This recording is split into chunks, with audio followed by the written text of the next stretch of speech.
Art Chat is made possible by the support of the Artistic Harmonies Association. Create your next aha experience with us. Hi, everyone. Welcome to Art Chat. My name is Linda Riesenberg Fisler. I'm your host today, and I'm very happy to have two of my Artistic Harmony board members with me. Hi, John. Hi, Ralph. Hello. Hello. John and I have been working on Artistic Harmonies for about, is it almost 2 years now? Well, it's 18 months. Yeah. 18 months. Yeah. Okay. So over 2 years. And Ralph joined us last year as a board member, and he's got a really interesting background working with a number of different companies. I don't know. Do you guys want to talk any more about what you're up to, or just want to hop into the conversation? Well, I think hoping that everybody's been to the website and seen picture of Ralph and what he does, that would be great. But I think we ought to let Ralph explain a little bit what his schooling was at University of Tennessee and the different companies he's worked with and what he's done. Okay, so Ralph, give us a lowdown on you. Okay. Well, my degree is a Bachelor of Fine Arts from the University of Tennessee. Cool. So I was a graphic design and fine art major. When I was in school, I started out, could always draw and draw. Started out thinking I wanted to be an architect. So I started in the School of Architecture, and I was in the architecture curriculum for about 3 years. I really loved historic preservation, still do. Mm-hmm. But as I was going through school, I was also intrigued by art classes, taking art, graphic design. And when I was in school, this was way before computers, but I have learned over the years, with my career and everything, to be, working in that world and digital world and how media has changed and everything is up there, so to speak, in the cloud anymore, but you're still doing things. I was just telling Linda earlier today, I was doing some fine art. I was painting furniture and just really getting joy out of using my freehand doing that. Through my career, and I'm retired now, but still working on various projects and different things here and there. Ended up working with some ad agencies, but primarily ended up in the retail sector. And I was always working in marketing and advertising and retail. So I spent a lot of time promoting these various retail companies that I worked with, through starting out with traditional media. I started out actually as a production artist, advanced to an illustrator at that time. When you looked at advertising and things that a lot of the retail stores were doing, they had illustrations advertising their products. So I did that for 2 or 3 different companies. So I got to use my freehand there. That was way before the computers were, adding their art into our art. Then ended up just learning a lot of different things along the way, just because of what I was thrown into. So I had a lot of variety of what I could bring to the table besides just drawing. So I worked with companies that we were starting them up. So I got to wear a lot of different hats. I'm wearing a hat today because we're working, cleaning up a fraternity house, John and I are doing today. But so I learned media buying. I learned how to do video production. I learned how to do, build stores. I did visual merchandising for stores. I did, so I got to bring some of my architecture training into that. I was actually designing shop concepts and design stores and, all of that type of thing. So I'm kind of really, really well-rounded in a couple of the companies that, earlier in my career, because I just happened to be in the right place at the right time. Mm-hmm. So as I, just like a lot of people in their careers, as you go through your career, you want to advance and you take more and more responsibility, and you're, as you go from job to job and company to company, that, it evolves somewhat. So I became, as I was retiring and everything, I was in management roles, and, I was always vice president. So this department of a marketing department or something within a company. So was overseeing staffs, overseeing multi-million-dollar budgets, dealing with a lot of that, getting to see a lot of, growth and what went on, but also being able to do what a lot of what we do here, and looking at young artists, looking at young people coming in out of school or coming in out of whatever situation that they're in, and them exploring new worlds that are presented to them, and how do I bring my talents, and it was interesting. And I retired after 44 years. And Um, Ralph had the opportunity to travel the world too, which yeah, while I was doing this. yeah, I've seen some pictures of the different locales that he filmed on, and then where we'd get to shoot, and so that was always fun. But one of the greatest joys that I really enjoyed was being able to see young people that were working within my divisions or coming in, and I always strongly believe in a team environment. We all have our talents and stuff, and we all have to lift each other up, and it makes for a better cake, so to speak. But just seeing them grow, and everybody has said a lot all through my career, you should be a teacher.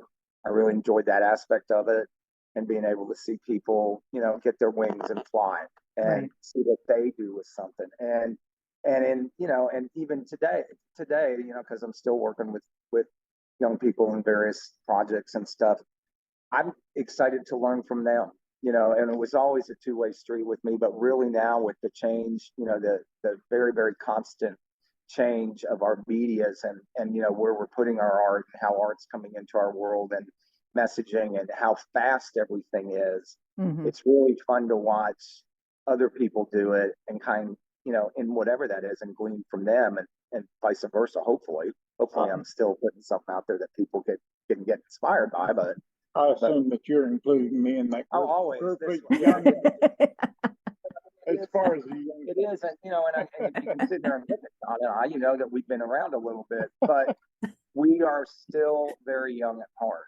Yep. And that's part. Somebody said it earlier today. It's like if you stop moving, you're going to stop moving. Yep. And one thing that I think in our industry and our chosen choice of what we want to do on earth, or what we're blessed with, we get to look at a lot of beauty. We get to look at a lot of things that challenge us and intrigue us and stuff like that. And it does keep you fresh. It keeps you current. It keeps you excited. I find very little art that brings me down. I know that was not what you asked me. You kind of want to get background to what I do, but I'm still into it. I love nothing more. And in retirement, I've had the luxury of being able to spend time once again with art that I didn't before. Right. And that art can be, which I'm growing a vegetable garden right now. This morning I was out at 6 o'clock in the morning in the vegetable garden, looking at that art, and go, wow, look at what I made. So it's there. So that's kind of me. You early birds I just don't know how you do it. So, I'm a night owl. If I see 6 o'clock, it's because my husband woke me up to say we have to get going for a cycling ride in the summer. Otherwise, 6 o'clock in the morning and I do not get along. So. Well, I'm not necessarily always up at 6. It's kind of still there because I was, working, but I also had to meet John earlier today, so I had to get my. Well, there you go. To get into the show, which is basically pondering the myths and realities of being an artist or a creator today, a creative entrepreneur today. I'm going to give you everybody out there a warning. As up and enthusiastic as Ralph has sounded and John sounds at times, there are things out there that can trip us up. So one of the things that I'm going to say right up in front is issue guys a warning that we're probably going to mention some myths and some realities that really sound like they're a downer. We're really going to call some things out.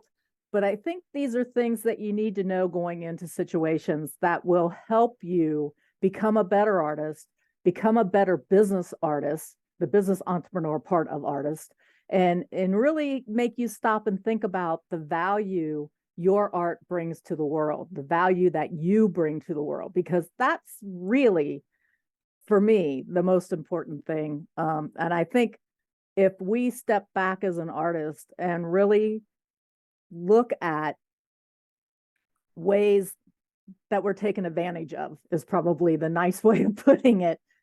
There's a lot out there that everybody's taking a piece of the pie, but do they really have to take that much of the pie? Could they get with a smaller piece of the pie to make their living? And really start asking your question, questioning yourself, what's your voice saying? What's your style saying?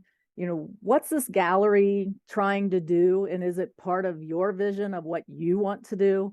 But there always seems to be, this voice of of people. And when I say people, I'm talking about probably maybe professional artists, maybe your mentors, maybe your teachers, depending on where you are in your art career, are saying, oh no, that's not the way we do it. We do it this way. So what we're going to do is we're going to talk to you about all of the different kind of myths that are out there, all the different kind of realities that are out there. And hopefully we present it in a way that provides you some guidance in the future and not, so Debbie Downer of the whole thing. But so with that, we're going to jump into one of what I call the first myths. And Ralph and John, you both have been in the business side of things. Ralph was, more in a creative business situation than I think John and I were.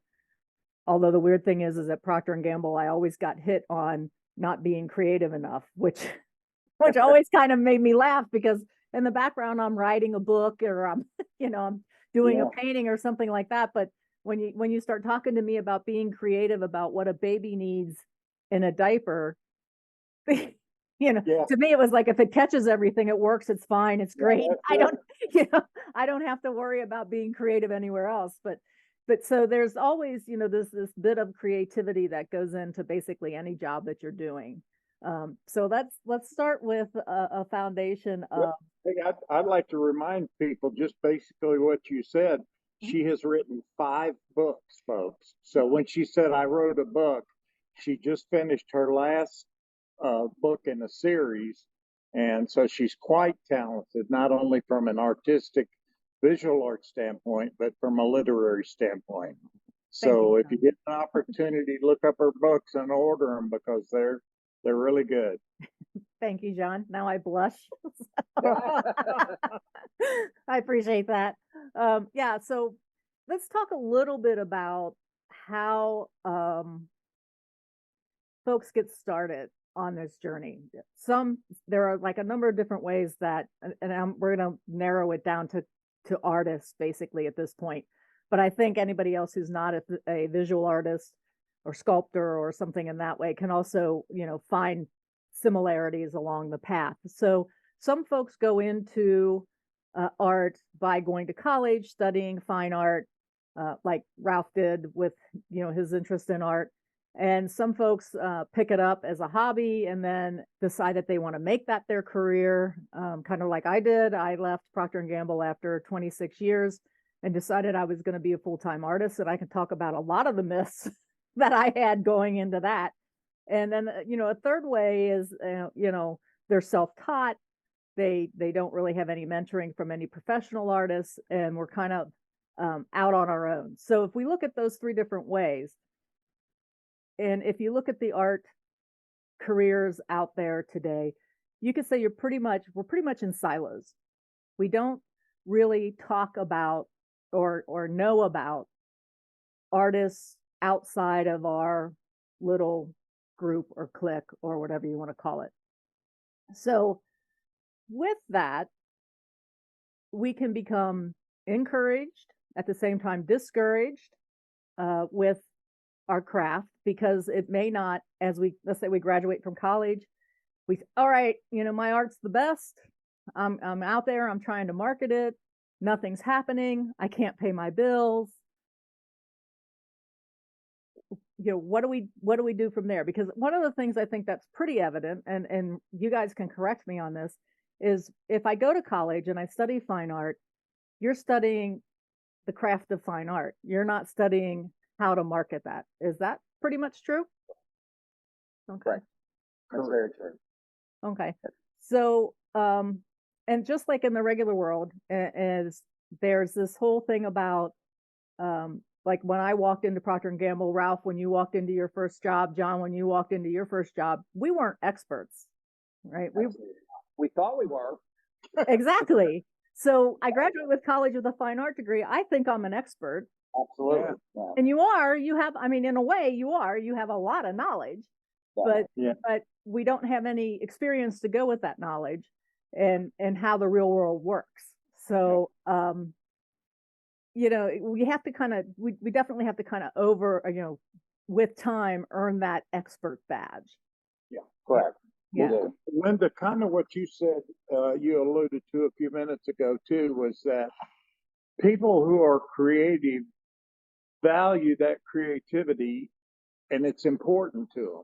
Right. And then when they grow to the point that they're saying, "Hey, I really want to do this all my life," they fall into that trap of letting other people value their work. And so for me, whenever I talk to people about going into business, is don't sell your values short. Right. You should be able to, just because somebody says, well, I'll give you $500 for this painting, you know what's worth what you're worth, so don't sell it for $500, because they have to understand that the value in terms of the business structure is important, because that's how you make your living. So I, I think that's very important, that you just don't give in to other people claiming what your value is.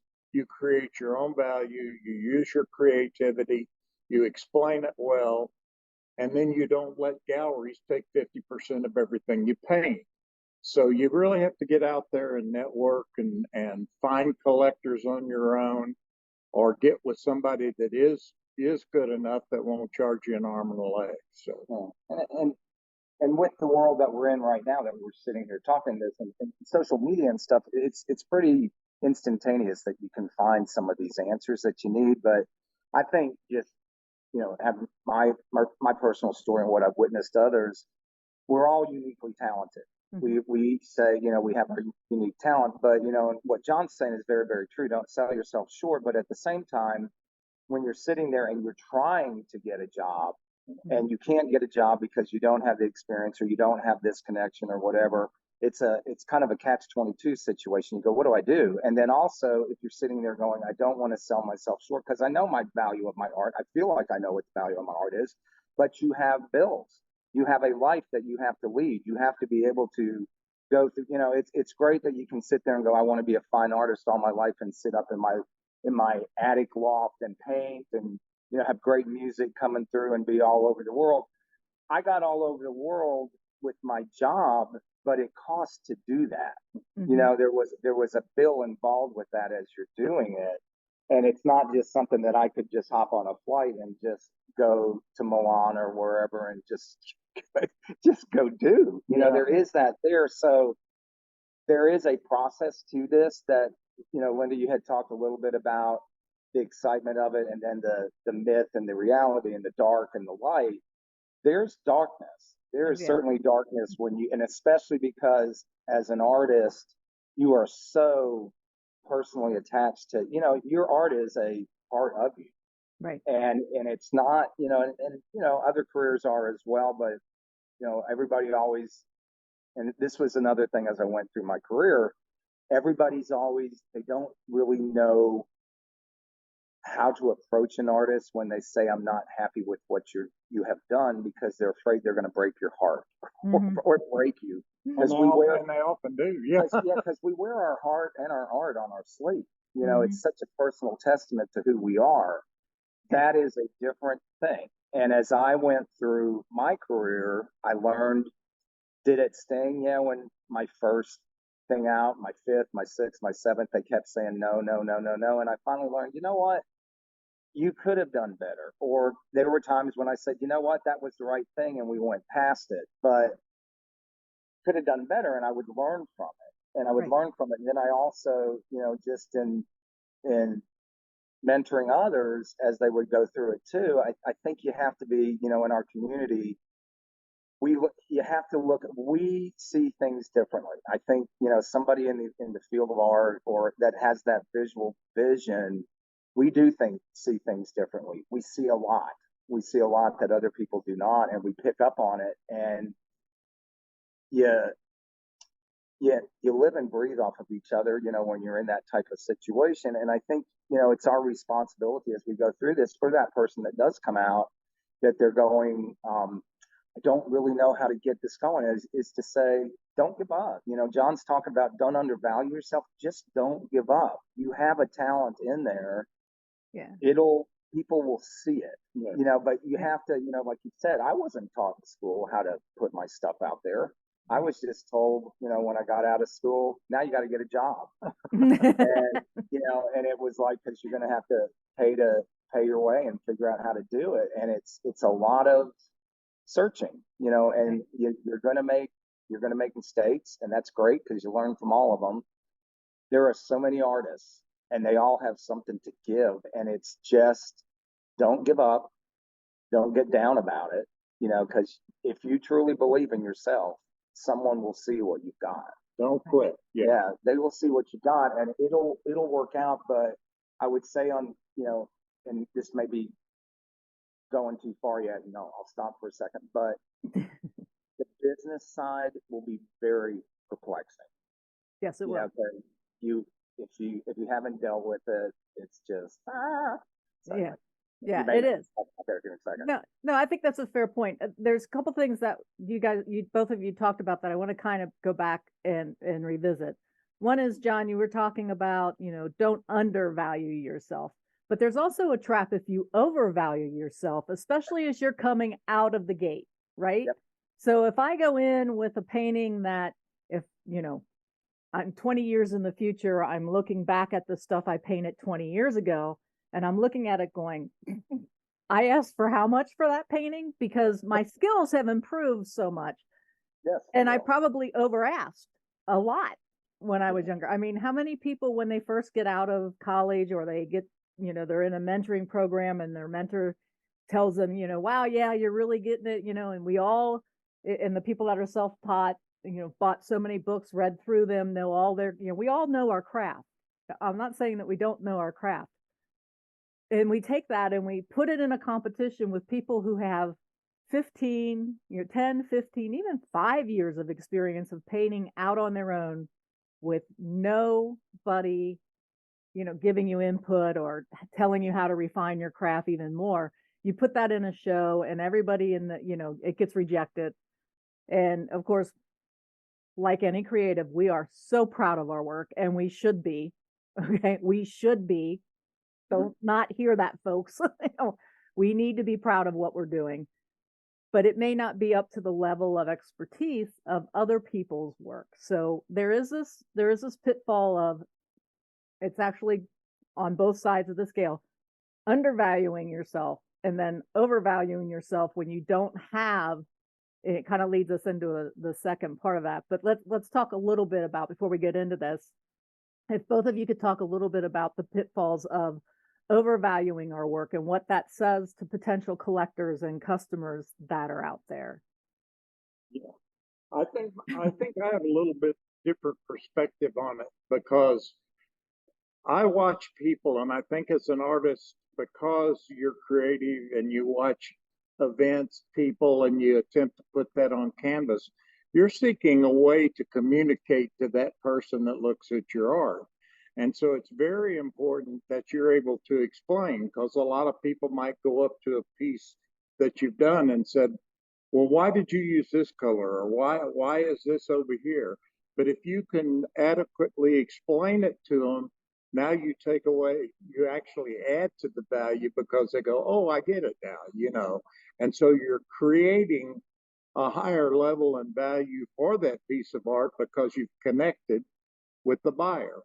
So as you paint, even whether it's your first painting or your 2000th painting, when you're finished with the painting, if you just really study it and say, well, now why did I do this, or should I do this better, et cetera, you're going to improve vastly. I'll never forget the first painting I ever did was a wharf scene, and it had boats in it and all that. And I showed it to my father, and I started talking to him about color and light and perspective and all that stuff. And he said, yeah, but where are the boats? So, it's all in the perception of what you can communicate about the piece you've done, and by that you improve your painting and you increase your value. Okay. So that, at least that's my perspective on it. Yeah, Ralph. I think John's saying, you got to play your stuff against somebody else to kind of help evaluate.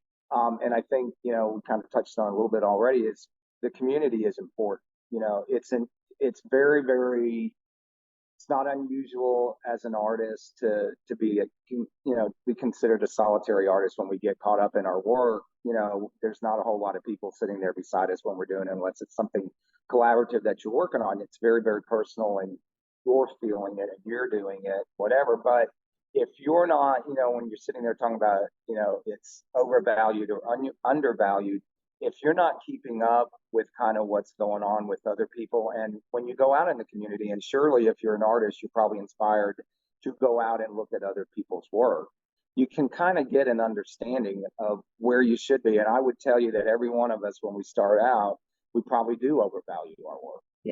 Because we are very, very proud of what we bring to the table. And, in my case, I was coming into a corporate type situation in a business world when I was showing my art and not going into galleries and stuff. I was showing my art to somebody in a marketing department to sell something, that was going to be used to sell something. So, I know we might touch on that later about, you got to give and take some on your art in that type of situation. But I think when you are going out, you've got to be proud about what you're doing, because if you're not proud of it and if you're not inspired by it, somebody else isn't either.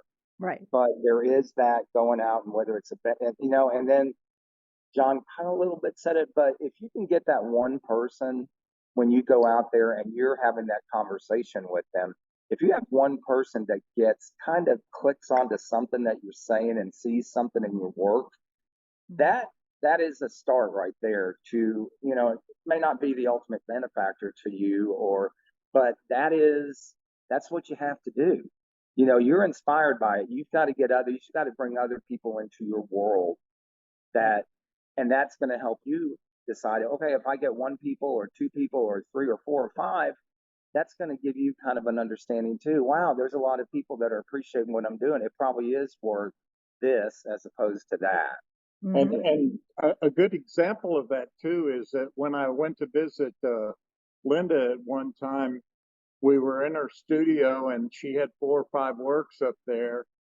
And I said, well, I'd like to take some of these back, or will you bring them back to my home? And she said she'd be willing to do that. And then we were talking about value, and there was one that she had done in Italy that I really, really liked. And I said, oh, well, that's the one I want. She said, I wouldn't sell that for $1 million. Oh, no, so France. It was France. I'm like, I didn't go to Italy. Yeah, I've got Italy on my mind. But yeah, so again, as an artist, you have that sole right to say, by golly, it's worth this, and I'm not going to sell it for less, NFF. Yes, not per se.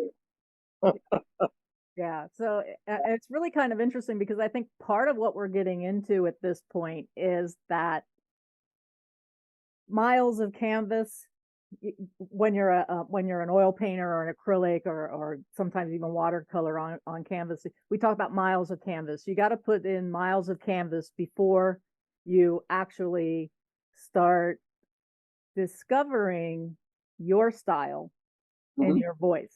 Okay. And it's really kind of interesting, because I think voice is kind of something that's just sits out there in the zone and we tap into. I mean, like and by the way, I'm pulling in Carolyn Anderson, master artist from Montana.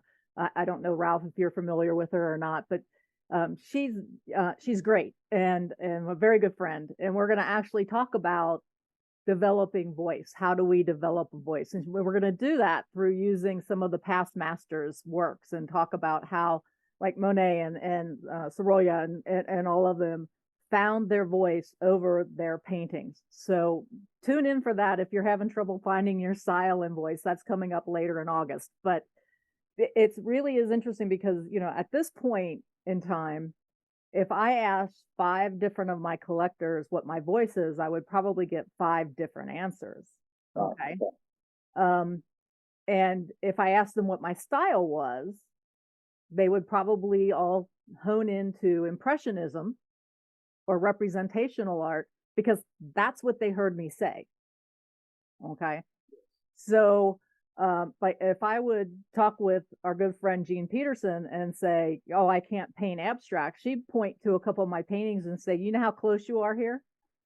all you need to do is this, and we would have a big conversation about that. I think voice is so important, though, and I actually think it's more important than style. Yeah. And what I want to talk about here and get into too, and you guys may not have as much experience with this as I do, but today when I look out at a number of artists that are out there, I see a lot of repeating style of current masters and how they paint. And a lot of the current masters teach as part of their living, which is great. I'm not saying that's a bad thing. I'm not saying don't go study with with current masters. Go and do it because you can learn a lot if your mind is in the right place. This is part of that miles of canvas that we have to do. So the myth is kind of, well, if I paint like the big guns, if I paint like the professionals, I'll win awards because, XYZ artist has won awards, and I'll have galleries seek me out because, well, my work is as good as their work. I'm copying them. So artists should, galleries should seek me out, and I should get as much money as the professional artist because it looks like their work. But there's nothing in it that says, this is that artist. This is who I am. This is my style. It just says, I studied with. Like, I can look at art that is out there today and tell you exactly who they studied with because they haven't taken the time. And that's another conversation I'll get into with Carolyn, but I want to hear your viewpoints on this as well, because folks aren't taking the time to really explore what it is they're trying to say. And I'm going to put my hand up and say there's a little bit of guilt here for me. I mean, I could ask you guys what my style is and what my voice is, and you probably would be able to tell me. But I think as part of the journey as an artist, you're constantly trying to hone that voice and bring out what it is you're trying to say. So let me hear you. Is that a true myth? Am I off the boards here? Should we when we study with master artists? I think I do believe that a lot of people do that. I think it depends on what your end all is and why you're doing it and how you'll come out of that journey, so to speak. There's a reason why you would, like you said earlier, Linda, there might be something there that intrigues you, that you really want to spend time with that particular master artist, and you're appreciative of their work, and you go, wow, I want to do it. And if you're sitting there and you touched on it and go, do I want to win awards? Do I want to make money? Do I want to whatever? People will sit there and go, yeah, well, they're doing it, so I should be doing the same thing if I do the exact same thing.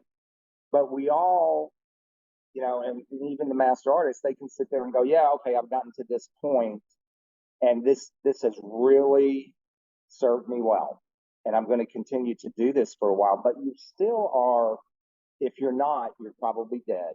You're still impacted by what's going on around you. And that's what you're expressing through your art, and at least me, and I think everybody does that. And I do believe that I might spend time studying with you, Linda, and I might pick up what you're putting down, so to speak, and I really am appreciative of it. And I know that's going to serve me well to be able to get that into what I'm bringing to the table. But I'm still going to get this, and this that's going to hit me as I'm going through my journey. Yeah. And that should be coming out into your art and continuing to make you a unique artist. And I cannot believe, and I think, unless they die in the middle of that journey or like while they're doing that journey, I think we're constantly inspired by something that's going to add something new to the mix. Right. I think, they can sit there, but again, what is your end all? I mean, do you need to, at this moment in time, make a lot of money? And if you do that right now and you get that a lot of money, that's going to satisfy you for X amount of time or X period. And maybe it's going to be for infinity. I don't know. But if it doesn't, if you're just doing it for that time, you're going to move on to something else. And there's going to be something else that's going to trigger something in you as a creative, I think. I don't know what you think. And I think Artistic Harmonies, and I don't mind giving a shameless plug here, we're looking to reach out to and find artists that want to test some of these things that Linda talks about on Art Chat and her partner program of Chat, Create, and Cocktails. And we're going to have a gala in Knoxville, Tennessee, an art gala in October of 2024. And we certainly invite people to submit their artwork to a group of their peers and find yourself and find your voice, and then come with us to Knoxville and be able to talk to other artists, learn from other artists. So I think everything that Ralph is just saying and what Linda's expressed is all part and parcel to that, is to be able to network up with other folks. And and Linda, and I might be totally off on the how you're defining voice, but your voice it's what you're experiencing, is how your voice comes out. And we're all, depending on where you're at in your life stage or wherever you might be or wherever you live or whatever, you're impacted by what's going on around you.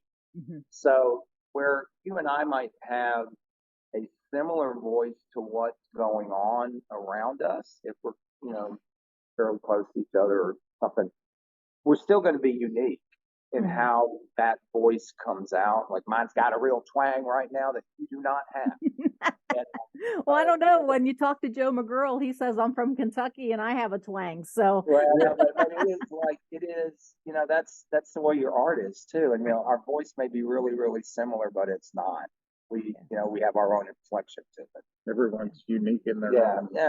Yeah. We just have to have the courage to tap into that uniqueness. Absolutely. And it's hard. It's hard if you don't have the support, whether it's through people or financial, to stand with your stance. And I know that's what we're talking about here today. And when you're exhibiting or not exhibiting, and I don't want to use, I'm not going to use that word. Okay. But I would just sit there and say, you do sell part of yourself sometimes, a lot of the times, not sometimes, to, as you go through this journey, to afford life, to go from point A to point B. Like I said, I want to exhibit in this gallery as opposed to that gallery. I want to be grouped in with this group as opposed to that group. You're going to probably give up something for that. Somewhat of your, or maybe you won't. Maybe you'll be strong enough and you just go, this is what I insist. And a lot of people will go, you know what? I give them credit for that, and I'm going to see what I can do to help, or to be a part of that journey with them. Right. So, if they truly believe in what they're doing. And don't be discouraged if you can't ever paint boats.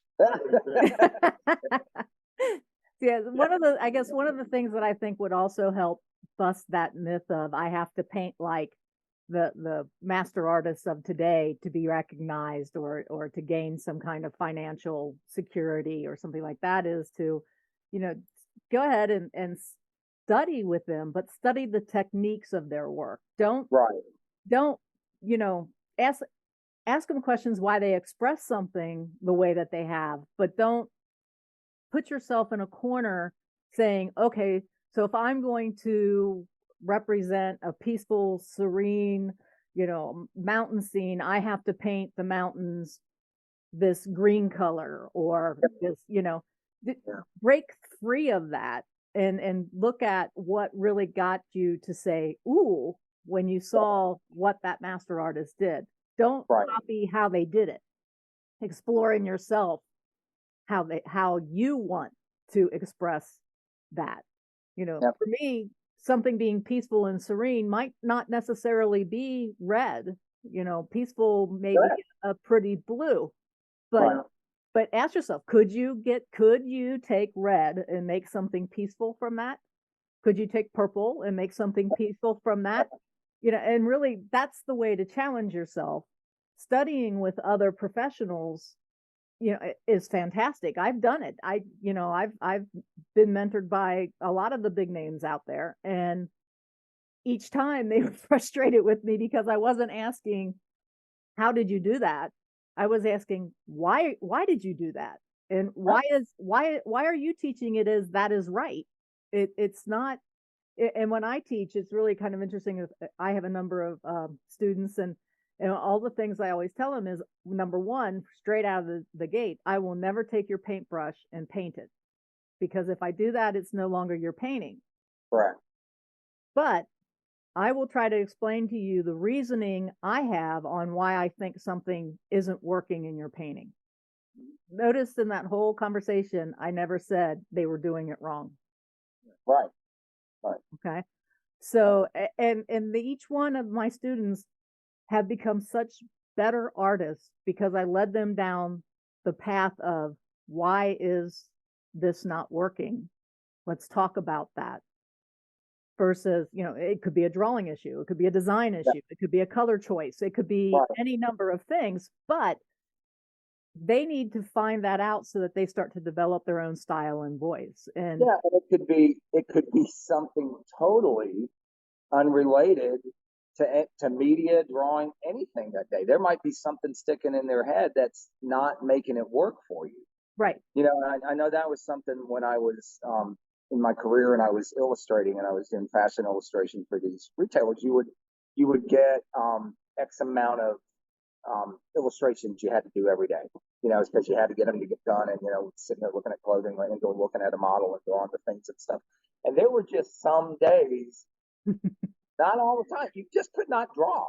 You could not draw. And what I would do when I would have a day like that, or if it was happening in the morning and I knew I had to accomplish so much by the afternoon, I would stop down and I would start doing contour line drawings. And I would just I wouldn't look what I was doing.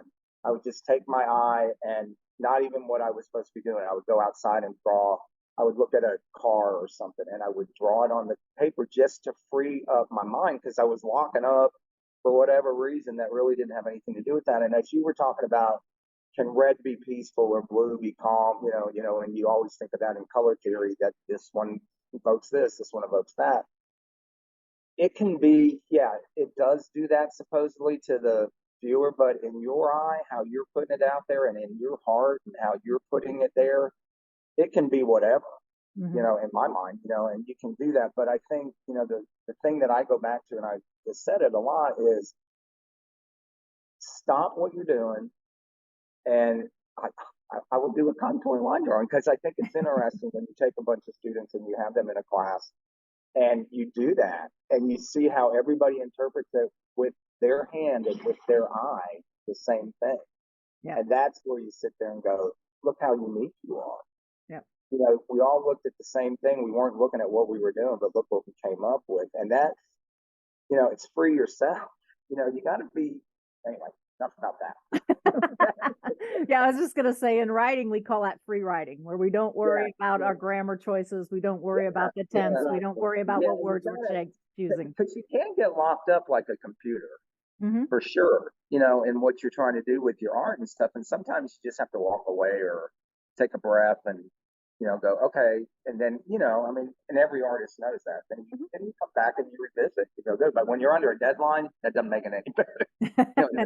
That's true. In the corporate world, it is. Yeah. Yeah. You gotta get it done. Figure it out. Yep.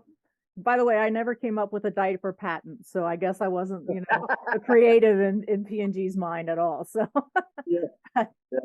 So, okay. So let's say we put in our miles of canvas and we've studied with mentors and we've had our fair share of rejections, and then all of a sudden, and I don't think anybody can actually put their finger on what happens other than your work starts talking to people, and you'll like drive yourself crazy if you try to examine what exactly happened, but it was just like kismet. It's just all of a sudden happened. So woohoo, we're in galleries now, and we're going to call this myth number 3.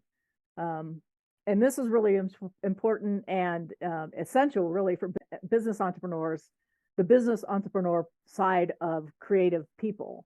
And it's the hardest thing to do. But again, it goes back to making sure that you know your value, and the value of not just your work, but your value as a person, as a creator, as a business person. And you really need to make sure that you stand your ground. John has been doing a lot of research and looking into a lot of different galleries and what possibly could be going on there. But there are a lot of things that we need to look at when a gallery approaches us.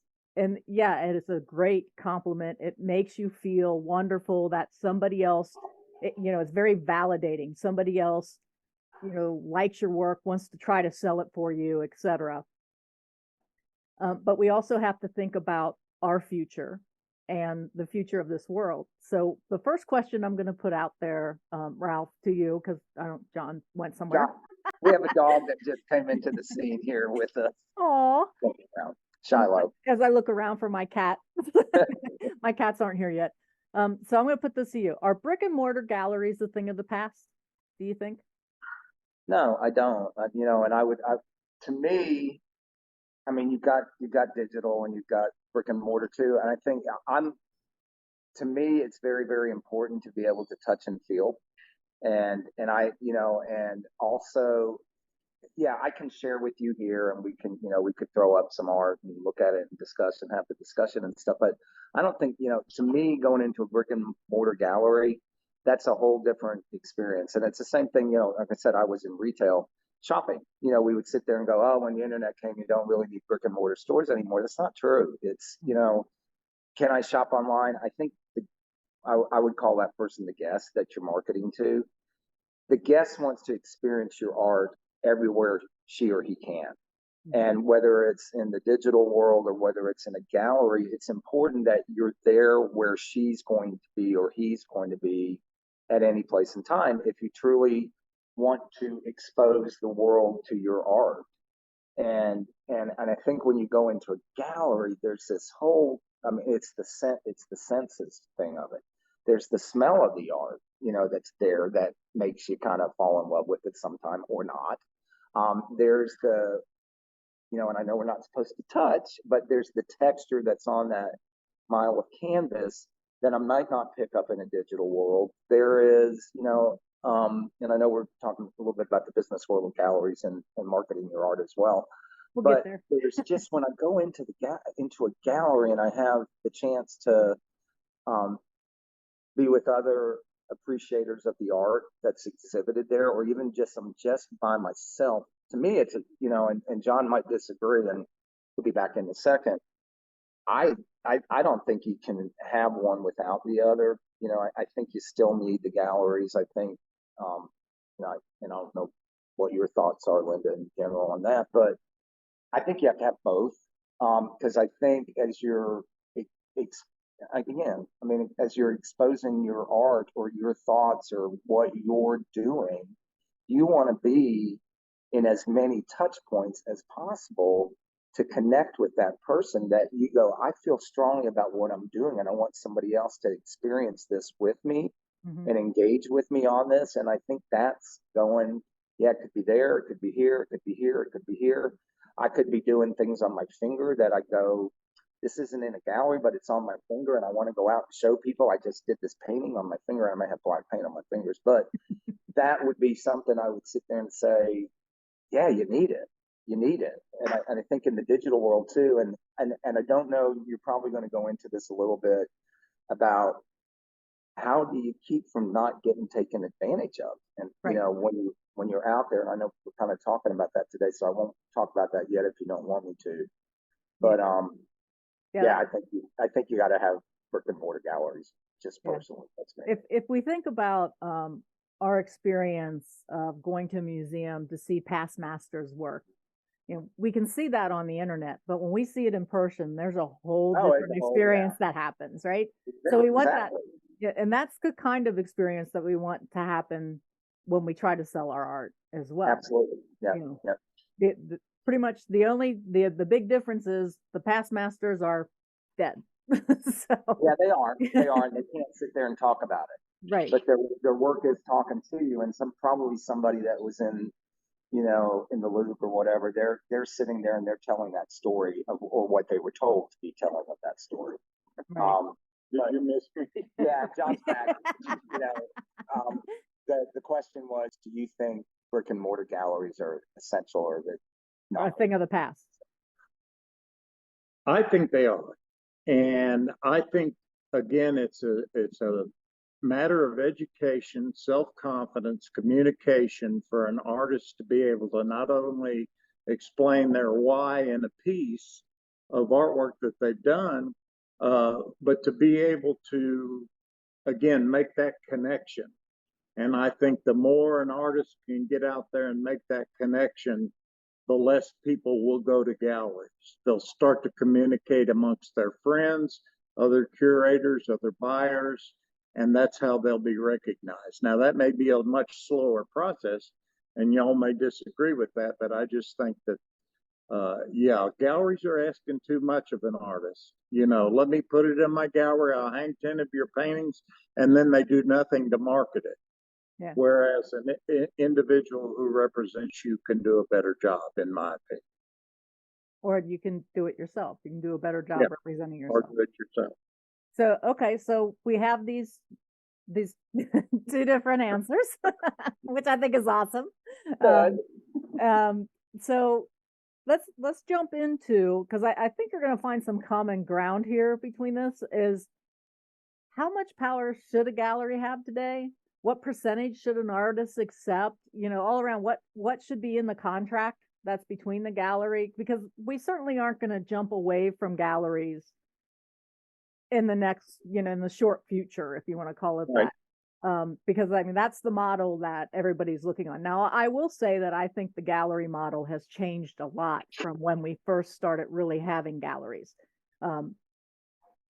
Maybe not for the better, but let's jump into a little bit and provide some guidance to the artists that are listening about, you know, what are the things that you should be considering and looking at and making sure that you can, here goes John again. Yeah, the dog keeps going. But you know, that you just kind of talk a little bit about that contract that the artist invariably locks themselves into, and, you know, pretty much handcuffs themselves because they have a belief that that's the only way that I'm going to make it, that I'm going to make money. I have to be in a gallery. I mean, there's probably a number of artists out there who would disagree with me and say, no, go rent some space from somebody that has an art district or someplace that has an art district. But let's really look at that business model too, because that business model is you're paying rent for a space.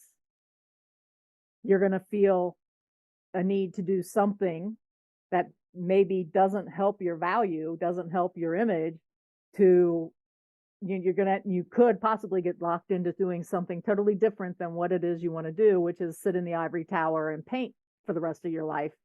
And these things just sell themselves, which is also a myth. But, yeah, looking at that, let's talk. I mean, there seems to be a lot of handcuffs in a lot of different places, not just galleries. It could be in renting space in an art district and how profitable that is. But those are just like two of the options that are available out there today, other than, you know, a digital art market storefront place or your website, social media. You know, those are all the things that are out there today for artists to try to expose themselves. Each of them have pitfalls. So let's talk a little bit about, I know, the different contracts that you can go into with different places, and you know, let's try to empower the artist a bit so that these handcuffs don't necessarily hurt as much as they do after they realize what it is they've done. Well, again, knowing my stance on galleries, I think that the greatest galleries are along Central Park in New York, where the artist sets up a tent on the side of the sidewalk and says, "Here's my art," you know. And I'll probably get some letters from people that own galleries that. Yeah, well, we knew that, so. Yeah, but I just feel very strongly about that in terms of presentation and the artist actually being able to communicate with the buyer. I went into an exhibit in Nashville, Tennessee, and I found this one piece that it was a show, a local artist, but I found this one piece that I really liked. And I stood in front of it for probably 2 or 3 minutes. And before I knew it, the artist had recognized that and come up next to my shoulder and said, well, "What do you like about this piece?" You know. So again, I just like that interaction. His first words weren't, I mean, wasn't, "It is for sale." Yeah. He didn't try to sell it right away, right? He tried to really bring you into the piece. And if I was the artist, I'd probably walk over to it and put a red dot and go, "Oh, you missed this one." But yeah, go ahead, Ralph. Oh, sorry, John. Go on. No, it was whoever. Just there's every whether it's a gallery or if you're in a rented space, it's a consortium group of of different studios and stuff that you can get exposure. There's there's this to all of that. There's a cost involved with it, whether you are there to give your voice when you're explaining to people about why I did this or what's important about this. And if a gallery represents you, obviously you do pay them for their representation, because you can't, hopefully you're in that ivory tower creating something else while they're talking about your work and exposing it to the world. And sometimes it is a time thing that it helps you with.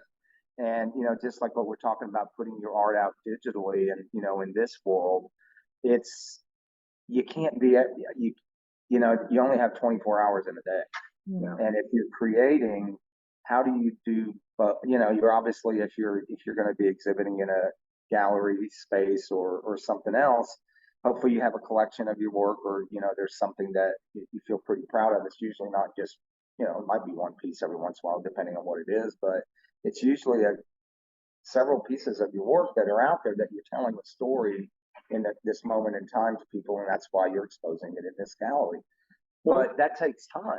And it takes time, and you can't, and that's what I talked a little bit earlier about. It's the business side of it is perplexing, and it is very, very detail oriented. And as you are an artist going through this, if you're not comfortable with any of that, you need to get somebody that helps you even before you get to the gallery that's representing you. Right. And I've talked with through my career and stuff, as people are, in particular with like models and such, because they're the same thing. Their face and their body is that's what they're selling. Yeah. And they have to, in order to be able to get out there and get more work, it's important that they get an agent. Now, the agent's going to take a percentage of what they make for them, but if they don't have that agent pushing them, they're not going to get the exposure, and they're probably never going to get to this level, and you just have to have in your mind, and the same thing with art, what you're going to kind of be willing to, what percentage of your art are you going to give to that person to represent you? Because you can't be creating and doing it at the same time, unless you're sitting there going, "I'm paid right now and I'm doing this," and you're fine. You just can't. Yeah. You can't do it. And so I think you really have to have, and it's not to say that you can't have right and left, and you can't be a great artist and be a great business person, but you can't do it all. You really need a support or a partner to it, I think. Well, let me ask you both a loaded question here. As an artist, whether you're working like Ralph did, working for a company as kind of an internal artist, and like Linda, who paints and sells her paintings, how important is it, do you think, to get things in writing? Like, for instance, if you're going to go to a gallery, don't you want to review what they're going to offer you? Absolutely. Because you're paying them? Yeah, you need to have things in writing. Yeah. And I didn't say that, but I want to say that. Yeah. Okay. If you don't have a contract, if you don't have things written down and clearly, and it's implicitly understood by both parties, exactly what's in it, you're going to get into trouble. And Linda, you can explain without mentioning the artist's name, but we just ran across this recently. Someone said, "Oh, well, I'm going to sign an exclusive, or I'm going to give exclusive authority to this gallerist to represent my paintings." Well, what does exclusive mean? You need to define those things and understand those things. So. Yeah, I was I was thinking when you went into this, I was working with a client recently that's built a new house and looking for art for the house. And see my hand? See my hand? I'm here. okay, limit, not, I mean, multi-million-dollar home, Yeah. beautiful home. And John's, helped this person too with their house. And I've been, going to different places in the area where we live, and one of those places happens to be a Habitat Restore place. Because I know going in there, I can get some beautiful pieces of furniture, beautiful pieces of art, and I'm not going to pay a whole lot for it. And the dollars that I'm going to be given to do this project that I'm working on are going to go that much further to be able to help. But as I was sitting in there, just as we've been talking through this, I was thinking about this. I was in that Habitat Restore probably the last 2-3 weeks about 5 different times. And I would go to the art section, and there's a lot of prints and lithographs and and different things. And I thought, as we've been having this discussion, that artist that originally did that never, or maybe would have thought, oh, it's going to end up in Habitat Restore. Yeah. And we talk about the value of the artist, and what it, I created this, and it has a life that's probably going to live on longer than me. That's right. And it's out there, and people are going to appreciate it. And what is that value? And in the great masters, you can sit there, their stuff just continues to just go crazy. And then I was like looking at some of this stuff, and I go, why not this too? Why not this? That's right. Why not this? And it has Great to question. do with how it was presented to begin with, who embraced it, who brought it in, to the rest of the world, and how many people did you get to engage with it? And that person that had that in their home before it ended up in Habitat Restore, they appreciated it. But the person that the family member that was in there that had the estate sale or not, or just donated, they didn't appreciate it. Yeah. They did not appreciate it. And we all hear art is in the eye of the beholder. Yeah. So there is that appreciation level for all of it. But it is, it is what it is. But it's a great world to be in. Yeah. Great world. So going back to the example that John talked about with the person that was offered by the gallery offered this particular person a offer that they will exclusively represent them in their gallery. So he will have no other artists in that gallery at all. And I want to talk about an example that happened to me. One of the very fine art galleries, very well known in Cincinnati, offered me the opportunity to be in their gallery. And I think as artists, when fine art galleries that are very well known and know that they represent the upper echelon of artists, okay, when you get asked into that gallery, it's like your mind disappears. It just evaporates. It goes into smoke. You'll do anything to get into that gallery. Okay. I signed a contract. I asked probably 3 questions, and they weren't anything that was big. It's like, can I still show my art digitally? Well, of course you can, because especially if you tell them that it's here at my gallery, because I'm going to get 50% of that. But who's doing the marketing? Who's representing me? I'm representing myself still, but the gallery just said, yeah, of course you can do that. And I took that off of their plate and put it on mine. So now all of a sudden I'm not standing behind my easel painting. I'm out trying to digitally sell my work in a gallery who should be out there selling it for me.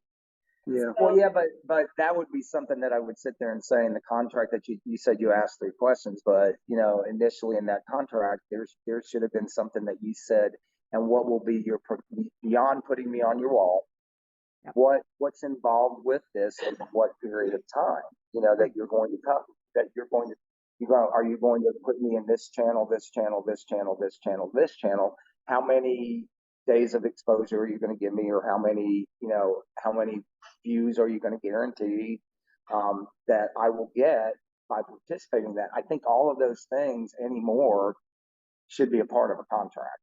anybody that's, that's exhibiting your work. It should be. And, it's not, all of that has to be, again, don't leave a lot of variables out on the table, because people are going to, and sometimes it's not an intent, it's not intended, but it happens. It happens. And you have to protect your work. You have to protect it because it is yours. It's yours. And even though you're exhibiting over here, and it is hard, like you said, it's hard to turn down that offer when you know that if you go in there, that means a lot. And the other two questions that I asked were really questions I shouldn't have asked anyway. Okay, I mean, they weren't important. Let's just put that word on it. They were, but they were important to you. Yeah, they They were were. important to you, but the questions I should have been asking is exactly what you said, Ralph. How many people are you going to get in to look at this painting? Right. How are you going to market this? Those weren't the questions I was asking. Okay. Yeah, but I would sit there and say to, and not just Linda, anybody. And again, this is having a partner or having a community around you. And I think, what you and John, what you're doing with, with this today, that's important. I mean, it's important to listen and glean from that, and to learn from others, and to have them, because somebody has probably traversed that before you did. Oh yeah. And they will share that, and say, this happened to me. You might want to look out for that. Yeah. So, but it doesn't hurt. And again, I love that how you describe it up in the ivory tower creating, because that's where we all want to be. Right. And you do want it. It is it's a solitary journey, when you are creating, because you're feeling something. Yeah. But, it was really kind of interesting because, sadly, the person the gallery that I was in, the gallery owner, his whole motive was to get on Art Chat, which is the podcast that you guys are on. Yeah, so he was, for him. So for him, the tip for tat was, or the, I can't remember the Latin phrase for it now, quid pro quo, was, I'll put 2 or 3 of your paintings, I'll have you in my gallery, I'll put your name on my website saying that we represent you. You sign the contract, and oh, by the way, can I come on Art Chat and talk about, how collectors can collect and da da da da. And I was more than welcome he could have done this without putting me in his gallery. I would have been okay with him contacting me and saying, I want to talk about what collectors look for, because it's a legitimate conversation for Art Chat. But instead, I was blown away by the fact that this gallery, which is one of the top 3 in the area that I lived at, wanted me in their gallery, thinking that it was because of my work. So right there and then, I should have stepped back and said, wow, this is a total misrepresentation of the whole thing that happened. Yep. By signing the contract, he effectively kept me out of all of the other galleries, because I couldn't go into a gallery within 100 miles of that particular gallery. So again, all we're saying is live and learn. I lived and learned. Okay. Be careful. Be careful. Look at what you're signing on for. Are there any other things that are going on that maybe should raise a red flag? And not everybody has a podcast, but there are things that you need to say. You need to really find out, are they interested in you because your work is stellar and you belong there, and they're going to market you because they believe in you? Right. Or are they doing it for something else? Right. Exactly. And it's the same kind of conversation that we get into, that John mentioned, when the person calls. I mean, it sounds wonderful when a gallery calls you and say, I want to show your work exclusively. So let's talk about the downfalls of that. Does exclusively mean that this artist can only go into that gallery and he can't go into any other gallery in the United States? Internationally? Can they post on the internet? Can they represent themselves, or is this gallery going to do all of the representations to everything? Can they show in a museum? What does exclusive mean? Okay.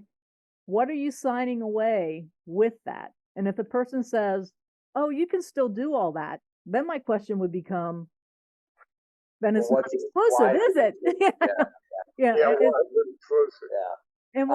And what I said to the person who sought out my guidance on this was, if he just wants to show your art in his gallery, what's stopping him today?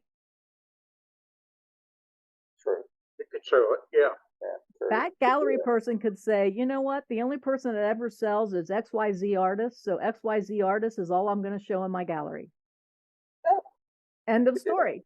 And that the artist that he's showing then retains all of his rights to do whatever he wants. He still retains the rights on the art that he's showing, by the way. But nothing changes. It's just that particular gallery owner said, I'm just going to show you on my walls. See, I rest my case.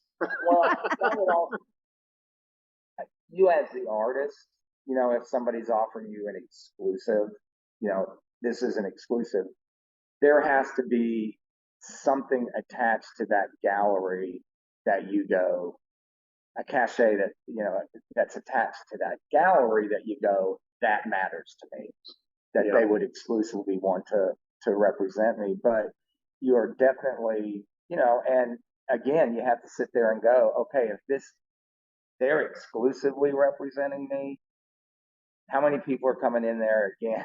How much are they going to promote me? What's going on there? Because you are limiting yourself. What's my guarantee? If I let you represent me in a gallery, what happens if you don't sell but 3 paintings in 5 years? But that's all not at the end. That's all of those. You're getting a little close to the mark, John. Yeah, but those line items all have to be in the contract. I mean, it all has to be contractually thought out and put together, and you can put, from a legal standpoint, you can write your contract any which way that makes you happy, and then so will the gallery too. They'll go, well, this is our standard thing, and you go, and you have to kind of go through arbitration and go, I agree, I don't agree, I agree, I don't agree, I agree, I don't agree, and then maybe you come out with something that you agree on, and maybe you never do, don't, and then you kind of both sides walk, but. There's, when you're sitting there and you said, what does exclusive mean? Well, I was going to say, well, look it up in the dictionary and see what it means. But it is, there's something special when you say the word exclusive or exclusively. Mm-hmm. Right. And it makes you feel wonderful. Yeah, depending on how that's attached to what that means, it can be a good thing or it can be really bad. Yep. Yep.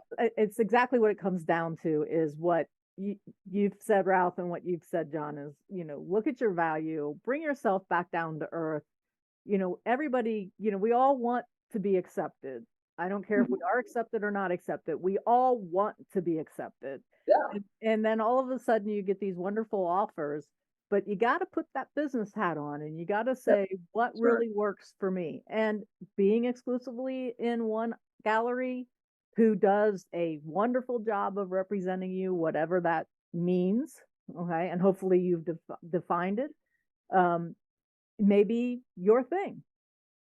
Right. It could be that you want to be exclusive in the eastern part of the country with this one particular gallery, and in the western part of the country, another particular gallery, and in France with a third gallery. Right. So there's all kind of but going into any negotiation, you have to know what you're willing to take and sacrifice, and you have to know what your position is. Otherwise, like what happened with me, you will be taken advantage of.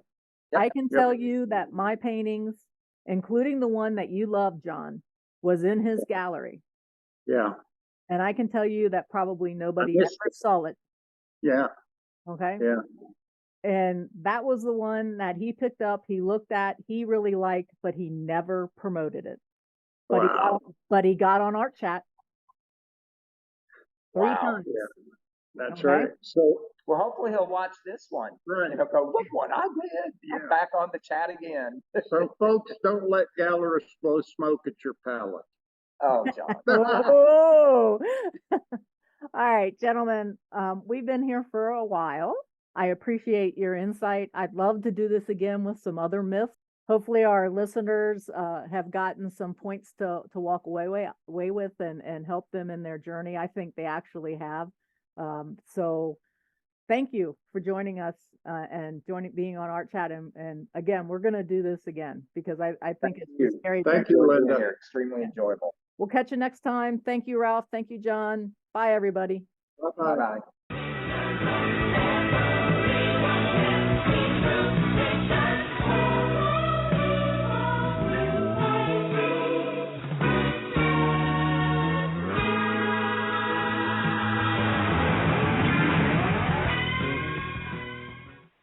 Art Chat is made possible by the support of the Artistic Harmonies Association.